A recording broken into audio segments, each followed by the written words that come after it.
जगन्नाथ मंदिर निर्माण में पूर्ण सहयोग करिबो बीजेडी। पारुलाखेमुंडी जगन्नाथ मंदिर निर्माण में पूर्ण सहयोग करने निष्पत्ति नेछि गजपति जिला बीजेडी। एही संपर्क में बुधवार स्थानीय हाईटेक प्लाजा ठारे विजु जनता दलर वरिष्ठ नेता तिरुपति पाणिग्राही नेतृत्व में बीजेडी कर्मी और नेतांक मध्य आलोचना बैठक अनुष्ठित होइथिला। एही बैठक में पारुलाखेमुंडीर वरिष्ठ नेता बसंत दास, प्रदीप नायक, जी तिरुपति राव, पौराध्यक्षा निर्मला सेठी, उपाध्यक्ष लेंका मधु, गबरा तिरुपति राव समेत पारुलाखेमुंडी पौरपालिकार समस्त बीजेडी काउंसिलर माने उपस्थित रही मंदिरर निर्माण कार्य निस्वार्थ भावे सहयोग करिवे बोली निष्पत्ति नेइथिले। तेबे मंदिर निर्माण पई विधायक इंजीनियर रूपेश पाणिग्राही को मोटा अंकर आर्थिक सहयोग लागि निवेदन कराजिबा बोली उपस्थित नेता कर्मी प्रकाश करिथिले।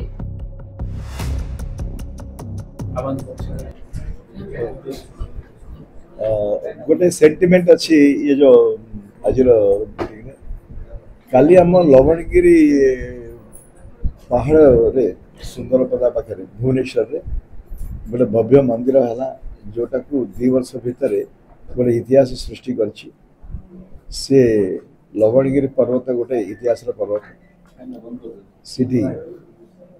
खरवाल युद्ध सीटू स्टार्ट करथिले, दया नदी मझिरे थिला, किंतु वर्तमान वर्षे भितर से विराट पत्थर मंदिर गोटे है विमला मंदिर, लक्ष्मी मंदिर है गोटे काली हजार हजार लोक से आगमन थे आशीर्वाद पाई। आमर पालाखंड भी जाइए बहुत नेता मान जाइए प्राय 200 ठू ऊर्ध लोक जाइए एम भी से सम्मान कर आमर पिला समस्त पालाखंड गोटे सेंटिमेंट गोटे तैयारी पालाखेमुंडी जगन्नाथ मंदिर पालाखेमुंडी जगन्नाथ मंदिर पे मत काली कहीकि आसते आप खाली आसबे यहाँ करी आपण कौन ख्याति नहीं आम जानू पालाखेमुंडी सेंटिमेंट अच्छी आप कहीं छाड़ी ये अन्याय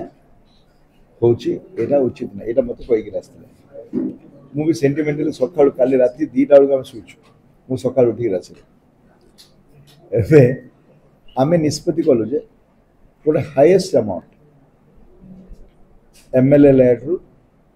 मंदिर को दबापी म्युनिसिपालिटी सब काउंसिलर प्रपोजल देते म्युनिसिपालिटी चेयरमैन प्रपोजल स्टार्ट कले बसंत रायना आम प्रदीप बाबू एडवाइस चेयरमैन सब लोक कहले आम डिमांड करूँ एमएलए को हाईएस्ट अमाउंट गोटे जोटा आखि दृष्टि अमाउंट गोटे से दबार अच्छी जो ये सेंटिमेंट सहित गोटे स्वाभिमान अच्छी जगन्नाथ मंदिर प्रति आम ये मंदिर ये कर बाद आम समस्ते निष्पत्ति कलु समस्ते जगन्नाथ मंदिर जिते तैयारी होगापाई जहाँ कि आवश्यक पुंजी दरकार आम दान करने आमर जो दायित्व बोलिक आम सब दबा जदि किसी जदि असुविधा होची सेठी जहाँ दरकार थी मु दवाई प्रस्तुत अच्छी यहाँ भी आज निष्पत्ति है। मु धन्यवाद देली पाणिग्राही से निजे आगवर होकर मंदिरटा को आज जो जगह आनिक पहुँचे आम तरफ समस्त तरफ गाँववासी तरफ धन्यवाद दिखाई पुणी थर कली से एका नुहति सहित आम समस्ते मिसिक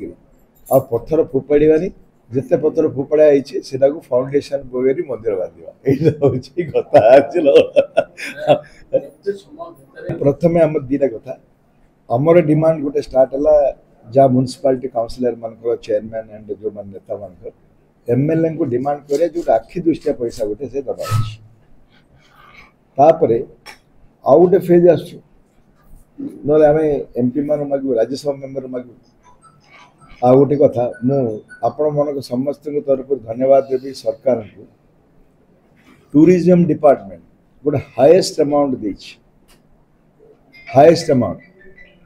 से लगिक कराई से आप ऑर्डर तो पड़े आप काली पर्यटन भितर प्रचारित करें धन्यवाद दौचु जो हाईएस्ट अमाउंट को वर्तमान आमर गोटे रास्ता खोला हम जगन्नाथ खोली सरकार जरिए नेक्स्ट रास्ता एमएलए दरकार अन्य रास्ता तो आम सब निष्पत्ति नहीं से आउ पचक जीवार ना आम समय निष्पत्ति नम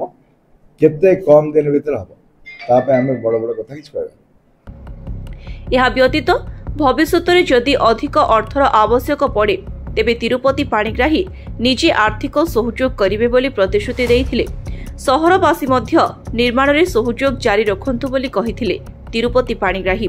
गत किछि दिन पूर्वे राज्य सरकार पक्षरु पारुला खेमुंडी जगन्नाथ मंदिर निर्माण सहयोग निमंते पर्यटन विभाग पक्षरु 60 लाख टंकार आर्थिक सहायता राज्य सरकार मंजूर करिसेंती। तेबे मंदिर कार्य संपूर्ण हेबा जाय सहयोगर हाथ बढ़ाइबाकू साधारण जनता नेता कर्मी मानकू तिरुपति आह्वान करिसेंती। मोहनारू अंशुमान पंडांको रिपोर्ट, स्वास्तिक न्यूज।